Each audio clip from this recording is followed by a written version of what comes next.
গঙ্গার তীরে এমন একটি মন্দির আছে যেখানে আজও ভক্তরা বিশ্বাস করেন মা কালী স্বয়ং বিরাজ করেন। একটি মন্দির যার প্রতিষ্ঠা হয়েছিল দেবীর স্বপ্নাদেশে, আর যেখানে এক সাধক সত্যি মা কালীর দর্শন পেয়েছিলেন বলে শোনা যায়। আজ আমরা জানব কলকাতার কাছে অবস্থিত পবিত্র দক্ষিণেশ্বর কালী মন্দিরের অলৌকিক ইতিহাস। নমস্কার, আমি আকাশ। পুরাণ পর্ব ইউটিউব চ্যানেলে আরেকটি নতুন ভিডিওতে আপনাদেরকে আবারও স্বাগত।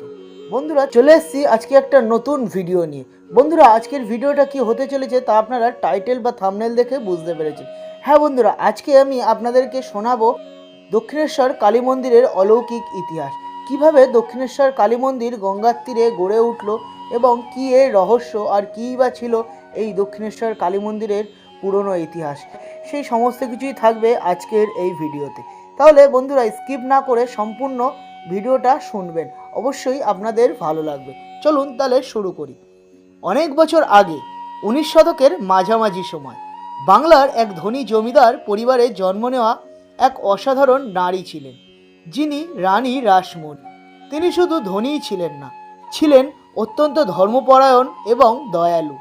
মানুষের সাহায্য করাই ছিল তার জীবনের সবথেকে বড় কাজ। একদিন তিনি সিদ্ধান্ত নিলেন তিনি কাশী তীর্থে যাবেন। বিশাল প্রস্তুতি শুরু হয়ে গেল। নৌকা, লোকজন, খাদ্য সব কিছুই প্রস্তুত। কিন্তু যাত্রার আগের রাতে এমন একটি ঘটনা ঘটল যা তার জীবনকে বদলে দিল। কি ঘটেছিল সেই ঘটনা চলুন জেনে নিই। সেই রাতে তিনি স্বপ্নে দেখলেন মা কালী তার সামনে দাঁড়িয়ে আছেন। দেবীর মুখে এক অপার্থিব আলো।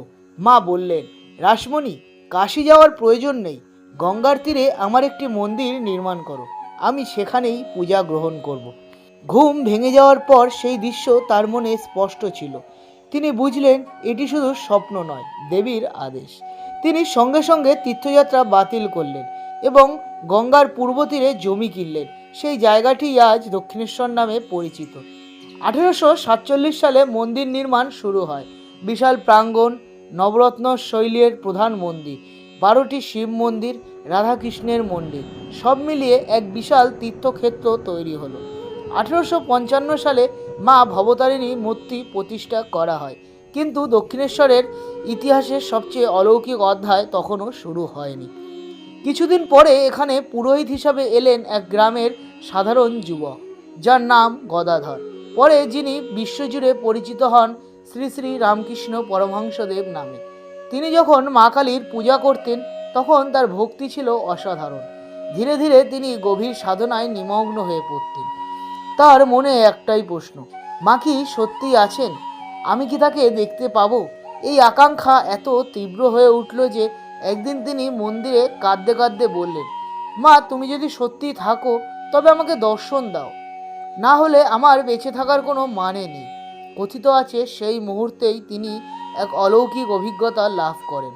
তিনি দেখলেন মূর্তির ভিতর থেকে অসীম আলো বেরিয়ে আসছে, আর সেই আলোয় মা কালী জীবন্ত হয়ে তার সামনে দাঁড়িয়ে আছেন।